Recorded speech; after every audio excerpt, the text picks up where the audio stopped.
جب واقعہ غیبت قریب آنے لگا مجھے اندازہ نہیں تھا، مجھے یہ تو پتہ تھا کہ واقعہ غیبت ہوگا، لیکن یہ تھوڑی پتہ تھا کہ کیسے ہوگا۔ اور نہ عیسیٰ علیہ السلام کو جو جسم سمیت اٹھایا گیا اس پر میں نے تحقیق کی تھی، کیونکہ ہر بندہ اپنے انٹرسٹ کی چیز کے اوپر تحقیق رکھتا ہے نا۔ ہمیں کون سا پتہ تھا کہ بھائی اس طرح کا وقت بھی آئے گا کہ سرکار اس طرح غائب ہوں گے، کوئی اندازہ ہی نہیں تھا۔ لیکن سرکار کی باتوں سے اور کچھ میرا جو مشاہدہ تھا وہ مجھے کنفیوز کر رہا تھا۔ واقعہ غیبت ہوا ہے 27 نومبر کو 2001 اور 25 نومبر کو جشن ریاض، تو میں سرکار کے لیے پھولوں کا گلدستہ بنوا رہا تھا تھارنٹن ہیتھ میں ایک فلورسٹ کی شاپ پر۔ اس نے کہا کہ میں تازہ گلاب میں نے اس کو کہا کوئی اور پھول نہیں لگانا، صرف گلاب کا پھول لگانا ہے اور چمیلی کا پھول لگانا اور دوسرا کوئی پھول نہیں۔ اس نے کہا اس میں تو آدھا گھنٹہ لگے گا، کوئی مسئلہ نہیں۔ اب میں وہاں بیٹھ گیا، جیسے ہی میں بیٹھا وہیں فٹ پاتھ پہ بیٹھ جاتا تھا، میں فٹ پاتھ پہ بیٹھ گیا دکان کے باہر۔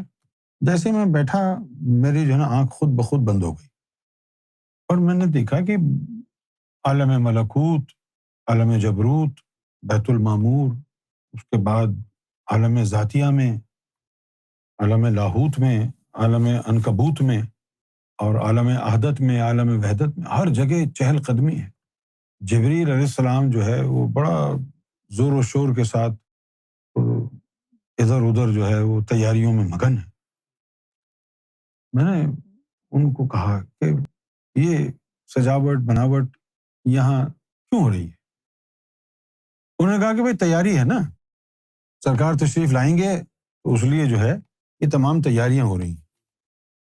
پھول لے کے گیا میں سرکار کے پاس۔ سرکار سے میں نے پوچھا کہ سرکار وہ میں پھول کی دکان پہ جب تھا تو میں نے جبریل کو دیکھا، وہ بڑی تیاریاں کر رہا تھا، گہما گہمی تھی۔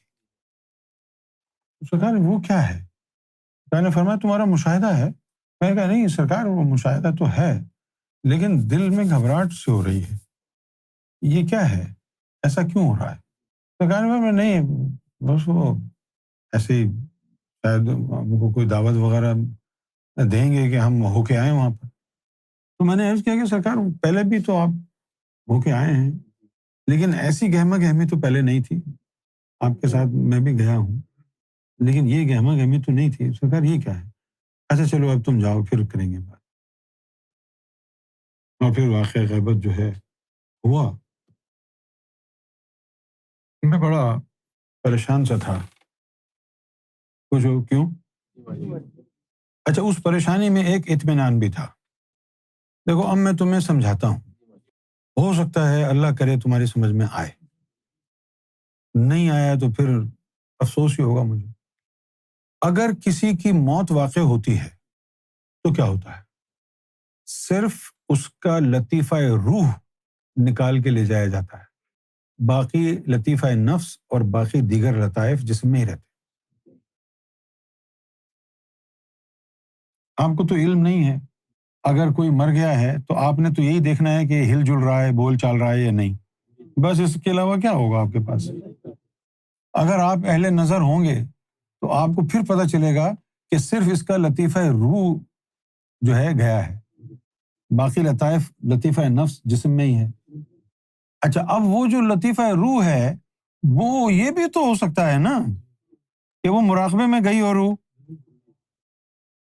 یہ بھی تو ہو سکتا ہے نا کہ وہ سیر تیر کے لیے روح گئی ہوئی ہو۔ لیکن جب موت واقع ہوتی ہے تو پھر وہ جسم پر باطنی طور پر ایک رسید دے کے جاتے ہیں کہ اس کی روح کو ملک الموت نے بحفاظت جمع کیا ہے اور یہ عالم برزخ میں لے گئے۔ اس طرح پتہ چلتا ہے۔ اب وہ مرا ہے تو آپ اسے ملک الموت سے پوچھ لیں کہ کہاں لے کے جا رہے ہیں اس کو، وہ بتا دے گا علین میں یا سجین میں۔ اگر وہ کہے گا علین میں لے کے جا رہے ہیں پھر وہ کہیں گے بھائی تم جنازہ پڑھ لو میں گھر جا رہا ہوں، کیا ضرورت ہے جانے کی؟ اب جو علین میں لے گئے ہیں اب کیا مغفرت کرنے کی، یہ عام اموات کی بات کر رہا ہوں۔ اتنا سمجھ گئے ہیں آپ؟ اتنا سمجھے ہیں کہ اگر موت واقع ہوئی ہے تو صرف لطیفہ روح کو اوپر لے کے جاتے ہیں اور ریسیٹ چھوڑ کے جاتے ہیں کہ ملک الموت نے اس کو کلیکٹ کر لیا ہے، عالم برزخ میں لے جا رہے ہیں۔ یہ اس کے اوپر چٹ لگی ہوتی ہے، اور باقی لطائف اور لطیفہ نفس اس جسم میں ہی ہوتا ہے. لیکن جب میں 6:35 پر مصباح کے بلانے پر گیا کمرے میں، تو وہ جو وہاں پر جو ایک وجود تھا اس کے اندر کچھ نہیں تھا، نہ لطیفہ نفس، نہ کچھ اور چیزیں، کچھ بھی نہیں تھا. یہ الفاظ مجھ سے ادا نہیں ہوتے تھے نا، اس لیے میں نے یہ الفاظ کبھی آپ کے سامنے ادا نہیں کیے، لیکن آج میں نے آپ کو سمجھایا ہے. میں نے آج اس لیے آپ کو سمجھایا ہے کہ شاید پھر مجھے سمجھانے کا موقع نہ ملے. جب اس وجود مبارک کو دیکھا ہے، کچھ نہیں ہے، کوئی جثہ، کوئی لطیفہ، کچھ بھی نہیں ہے، تو پھر مجھے آواز آئی کہ یہ غیبت کا قیام ہوا ہے. تو غیبت کے قیام سے مراد کیا؟ کہ وہ جو ساری چیزیں تھیں غائب ہو گئی ہیں. تم صرف جسم کے غائب ہونے کو غیبت سمجھتے رہے نا، تم صرف جسم کے غائب ہونے کو غیبت سمجھتے ہو نا. پریشان تھا میں. جہاں سرکار ٹھہرے ہوئے تھے براملی میں، اس کے گھر کے بالکل سامنے اکراس دا روڈ ایک چرچ تھا. اس چرچ کے منڈیر پہ جا کے میں بیٹھ گیا، سر پکڑ کے بیٹھا ہوا تھا، پریشان تھا. اور میرے برابر سے مجھے سرکار کی خوشبو آ رہی، تو میں نے آنکھیں اس لیے نہیں کھولی کہ وہ خوشبو تو مجھے اپنے دل سے بھی آتی تھی، تو میں نے سمجھا کہ شاید وہ اندر سے ہی آ رہی ہوگی. تو میرے کاندھے پہ یوں یوں جو ہے نا مجھے ہاتھ محسوس. Your production needs flexibility. Software define it, with automation built to adapt. جو ہے نا مجھے ہاتھ محسوس ہوا. میں نے آنکھیں کھولی تو سرکار کھڑے ہوئے. ارے میں تو اتنا خوش ہوا اور میں نے یوں کر کے لمبا گہرا سانس لیا. سرکار تو بڑا کرم آپ نے فرمایا، آپ آ گئے. میں تو سمجھ رہا تھا غیبت ہو گئی ہے. میں نے فرمایا کہ غیبت ہی ہوئی ہے. میں تو تجھ سے ملنے آیا ہوں، میں تو تجھ سے ملنے کے لیے آیا ہوں. فرمایا ہم تیرے ساتھ ہیں، گھبرانا نہیں. کائنات کے بڑے سے بڑا کوئی بھی کام ہو، اگر مشن پر آ جائے تو تو بول دینا ہاں ہم کر دیں گے. تو نے بول دیا کہ کر دیں گے تو ہم کر دیں گے. میں نے کہا کہ سرکار مجھے آپ سے ایک کام ہے. سرکار نے فرمایا کہو. میں نے عرض کیا کہ سرکار ایک تو یہ مشن ہے لوگوں کے دلوں کو اللہ اللہ میں لگانا، ایک تو یہ مشن ہے. یہ مشن تو اتنا کوئی خاص مشن نہیں ہے. قلندر پاک نے بھی لوگوں کے دلوں کو اللہ اللہ میں لگایا، غوث پاک نے بھی لگایا، ہم بھی لگا دیں گے تو کون سا کوئی کارنامہ ہو جائے گا. سرکار میری دل کی خواہش یہ ہے کہ میں آپ کی ذات کا پرچار کروں، میں آپ کی ذات کو دنیا میں روشناس کراؤں. تو سرکار نے کہا کہ یہ پیپر ہے، اس پر سائن کر دو. تو اس پیپر پہ سائن کیا کہ یہ زندگی گروی رکھنی ہے. اور شرط کیا تھی کہ آنن فانن موت گر واقع تیری ہو جائے گی. آنن فانن فرمایا کہ اب یہ اگر تم یہ چاہتے ہو کہ ہم تمہیں اذن دے دیں، اپنی ذات کے پرچار کا اذن دیں، تو پھر یہ شرائط ہیں. میں نے جلدی سے سائن کر دیا. مجھے سرکار اس زندگی سے کوئی دلچسپی نہیں، مجھے آپ کے پرچار سے دلچسپی ہے.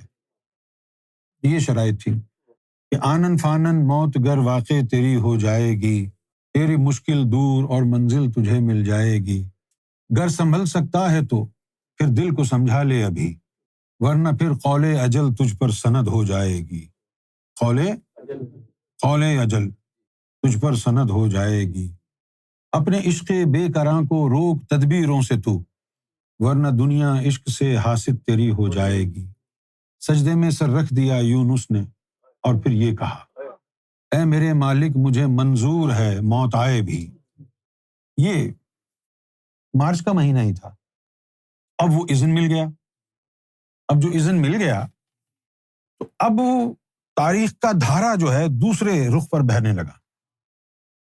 آج تک کسی نے اس موضوع پر بات نہیں کی، حالانکہ سب مقربین میں سے ہیں، لیکن کوئی یہ تو بتائے یہ کیسے ہوا کہ ہم لوگوں کو کہیں اللہ کا ذکر لو اور لوگ کہیں نہیں ریاض کا لینا ہے؟ یہ کیسے ہوا؟ یہ کس نے کیا؟ یہ اس اذن نے کیا. اس اذن نے اور کیا کیا؟ ہم کہیں اللہ اللہ اللہ پھر بھی نور ریاض کا جائے گا. ہم کہیں ہری اوم پھر بھی نور اس ذات کا جائے گا. یا ہم کہیں حافظ فرید نور پھر بھی اس کا جائے گا. یا ہم کہیں سوامی جی نور تو اسی کا جائے گا. یہ ایسے ہی ہو گیا کہ جیسے گلاس پہ شربت لکھا ہے, اندر جو مرضی ڈال کے دے دو. لوگ تو یہی کہیں گے شربت پی رہا ہے. بھئی ایک گلاس کے اوپر لکھ دو کہ پانی ہے اور ایک کے اوپر لکھ دو شربت. صرف گلاس کے اوپر پانی اور شربت لکھا ہے, اندر دونوں کے دودھ ہے. جس کو شربت پسند ہے اس کو شربت لکھ کے دودھ پلا رہے ہیں, جس کو پانی پسند ہے اس کو پانی والے گلاس میں دودھ پلا رہے ہیں. بات سمجھنے کی ہے. روحانیت کی بات کریں یا کرکٹ کی, نور تو جا رہا ہے, نور تو جائے گا. تو پھر یہ ایک مہم بن گئی.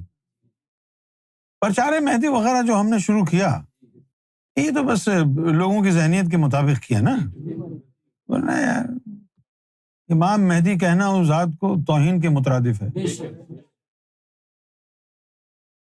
گوہر شاہی ذات دیگر است.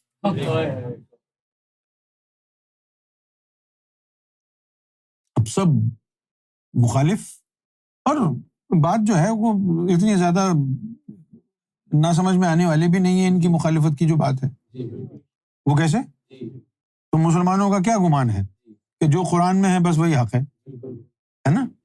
اور اللہ نے کسی ولی کو علم لدنی اگر عطا کیا اپنی طرف سے خاص علم, وہ تو قرآن میں نہیں ہے نا, تو تم نے اس کو کافر ہی کہا نا.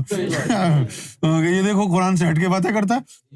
بھائی اللہ نے من لدن کر اپنی طرف سے جو علم ان کو دیا, جیسے ابراہیم بن ادم تھے, ابراہیم بن ادم کو اللہ نے 70 مرتبہ اپنا دیدار کرایا, 4 علم لدنی کے راز دیے, ان میں سے انہوں نے چھوٹا سا ایک راز دنیا پہ کھولا, سارے بھاگ گئے. کیونکہ تم لوگوں کا مزاج یہ ہے, ارے یار یہ جو باتیں کر رہا ہے یہ قرآن و حدیث سے ہٹ کے کر رہا ہے, کافر ہے. ابے بھائی جب اللہ نے فرما دیا ہے قرآن شریف میں کہ ہم جس کو چاہیں اپنی طرف سے علم خاص علم لدنی عطا کرتے ہیں, اب وہ جو علم لدنی اپنی طرف سے عطا کرتے ہیں تو وہ قرآن میں تو نہیں ہے نا, وہ تو اپنی طرف سے عطا کیا ہے نا. لیکن یہ مسلمان قوم سمجھنے کو تیار نہیں ہے, باوجود اس کے کہ علم لدنی کا ذکر قرآن میں آیا. بھائی خضر علیہ السلام نے جو علم موسیٰ علیہ السلام کے سامنے بیان کیا, اگر وہ علم توریت میں ہوتا تو موسیٰ علیہ السلام اتنے نخرے کرتے کہ جی یہ کیا کر رہے ہو تم, توریت میں تو نہیں تھا نا, وحی الہی کے ذریعے تو نہیں آیا نا.